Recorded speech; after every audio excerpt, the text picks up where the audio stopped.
Bada boom. Hello my friends, welcome to the first item guide. For everyone who haven't seen my update video, I'm making the 30 days rank push challenge. Item guides like this will be a huge part of it. Items are such an important aspect of the game, but they are also very overwhelming for many players. So in the challenge, you will learn about all of them. Check out the update video if you want to know the details about the challenge and also about the skin giveaway that I will run for it. Today's shoutouts goes to JL Belzerian, Zach, Florence Bong, Danila and Tete Blues. If you want to have the chance to get a shoutout in the next video, you have to answer this question after the video. Do you have the feeling that you know exactly what those two items do?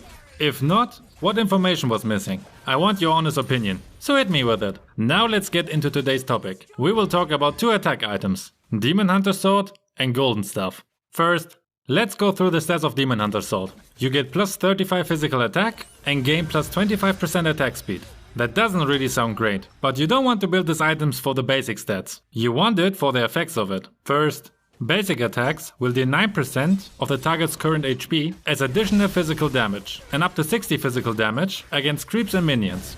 And second, each basic attack grants 3% physical lifesteal for 3 seconds. This effect can stack up to 5 times, so in total, you can get a maximum of 15% physical lifesteal.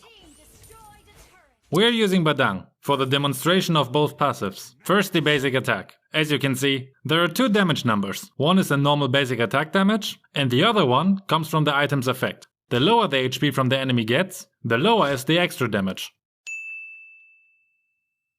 Next we have his ult without Demon Hunter Sword. And now with the item equipped. Badang's ult is treated as basic attacks, by the way. As you can see, the damage from his ultimate increases massively when the item is equipped, and it's targeted against an enemy with high HP. The damage bot has so high HP that the effect is really big on him. But again, be aware, the damage is getting lower and lower when your enemy's HP drops, because you deal 9% additional damage of the enemy's current HP. So this effect is very useful to tear down enemies with a huge amount of HP. Here's also the effect against a creep.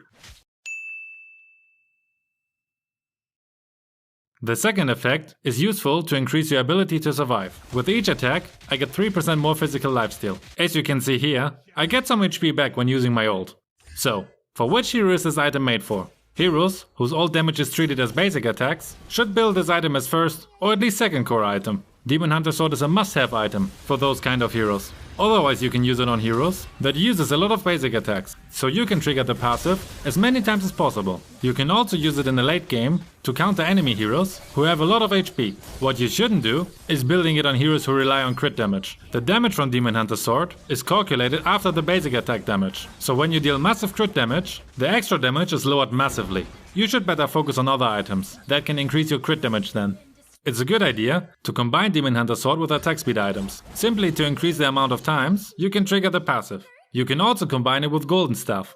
Why that is, I will explain you now. We start again with the stats. You get plus 65 physical attack and 15% attack speed. It also has two effects. First, and listen carefully, you're unable to increase your crit chance. Every 1% of critical chance gained will instead increase the attack speed by 1%. So never, ever combine this item with a crit base build, or heroes who rely on crit damage. Second, after every 2 non-critical